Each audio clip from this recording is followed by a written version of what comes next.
The pentatonic scale is one of the first scales that we learn on the guitar, and it is a great, very flexible tool that you can use on a lot of different things, among other things jazz chords. But there are a lot of melodies and arpeggios in there that most people never really get around to checking out. And that's a pity, because I think the pentatonic scale really has a lot to offer. Among other things, it's one of the best ways to create really melodic, strong licks with large intervals. And that's what I want to show you in this video, so that you don't only end up using Eric Clapton licks on major 7 chords.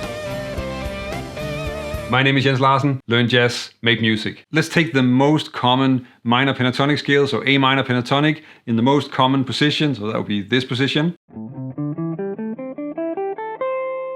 I'm sure you know it, this is probably the most pentatonic scale that we have, and you probably also checked out some of the basic patterns that we use and that we practice in this scale to be able to make some melodies with it. But there's a lot more that you can explore, and in this video I'm going to show you some less common patterns, how you can use them and how they sound. And in the course of the video you'll also see how I come up with these patterns, so you can start exploring, finding your own different patterns in there. One way to get some really great sounds out of the pentatonic scale is to use a pattern that you could call diatonic arpeggios, diatonic triads, and that gives you the ability to play lines like this.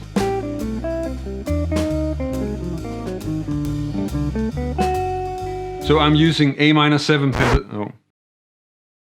I'm using A minor pentatonic on the A minor 7 chord, and the pattern that I'm using here, that I'm referring to in the beginning, is this exercise.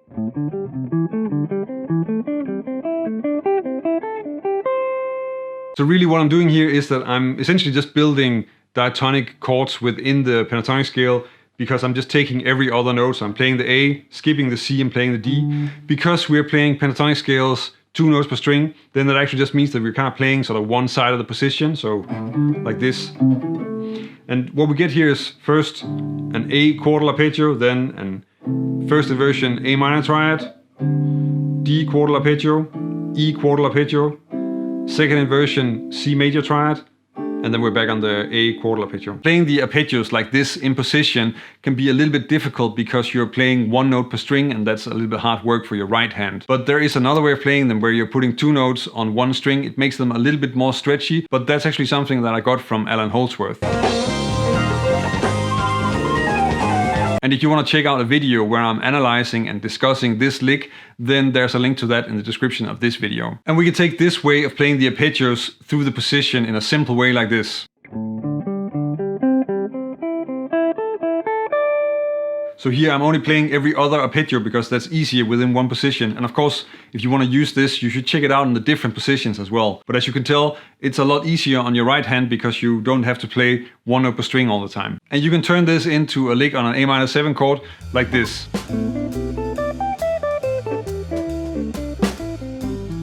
Here I'm using 2 octaves of the same arpeggio, so, and then an octave higher, then a scale run, then again the same arpeggio, and then another C major triad arpeggio.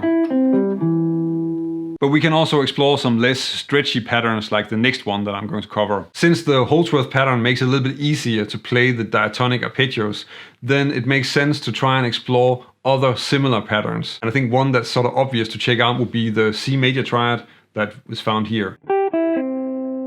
Now we can move this pattern through the scale in a very simple way, and that's actually just by doing this exercise.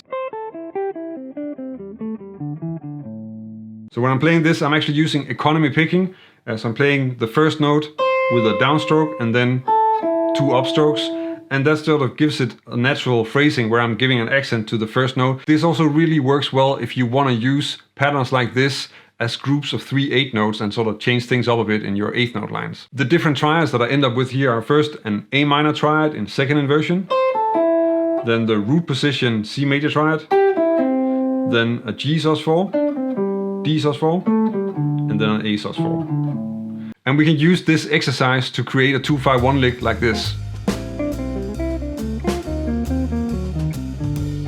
Here I'm using the economy picking quite a lot, and actually I'm making it a lot easier because I'm staying on 1 string set and then just moving up, so for my right hand it stays the same pattern. So first we get a G sus4, then an A sus4, and then on the D7 altered, a B flat sus4, and then I play a C half diminished arpeggio, so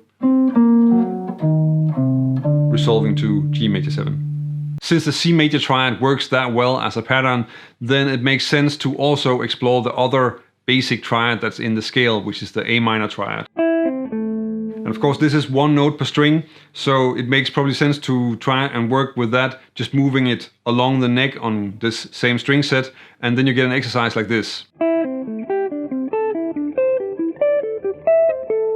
Here I'm again using economy picking, so I'm first playing a downstroke and then 2 upstrokes, and then moving that up like this.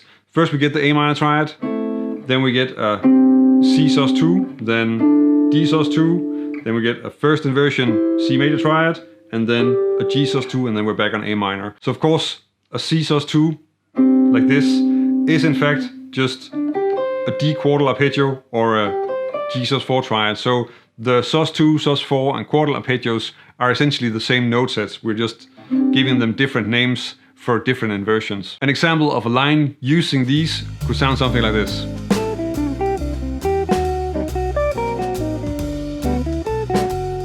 Here I'm using first the D sus4 triad and then the C sus4 triad on the A minor 7.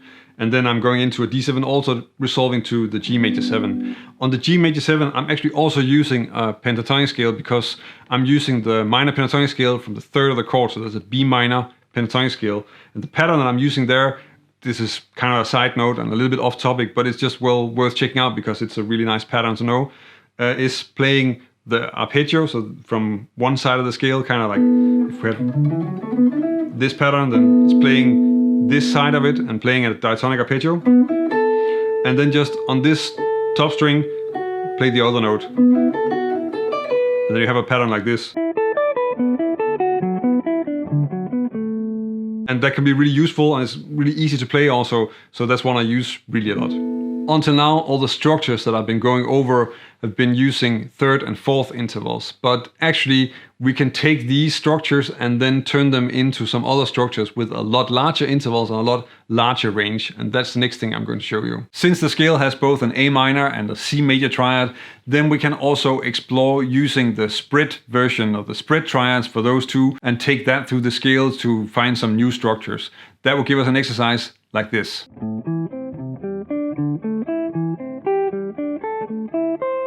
And when I'm moving this through the scale, then first I get an A minor spread voice triad, then a C quintal arpeggio, so of course just a stack of fifth intervals, so C, G and D.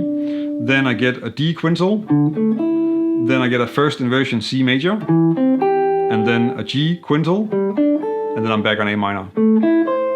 With structures like this that have large intervals, it can be a little bit tricky to make some lines that sound good, and you kind of want to have the lower notes in the structure really related to the chord. But if you do that, then you can make great sounding lines like this.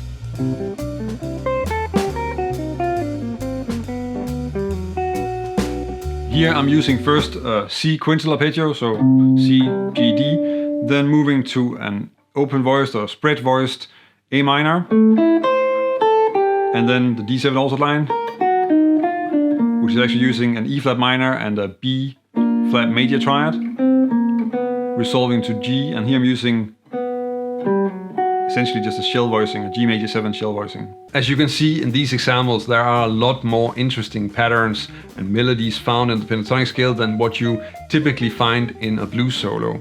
And if you want to check out how you can use some of these melodies and patterns in some interesting ways on jazz harmony, then check out this video where I go over 7 ways to apply the pentatonic scale to jazz chords.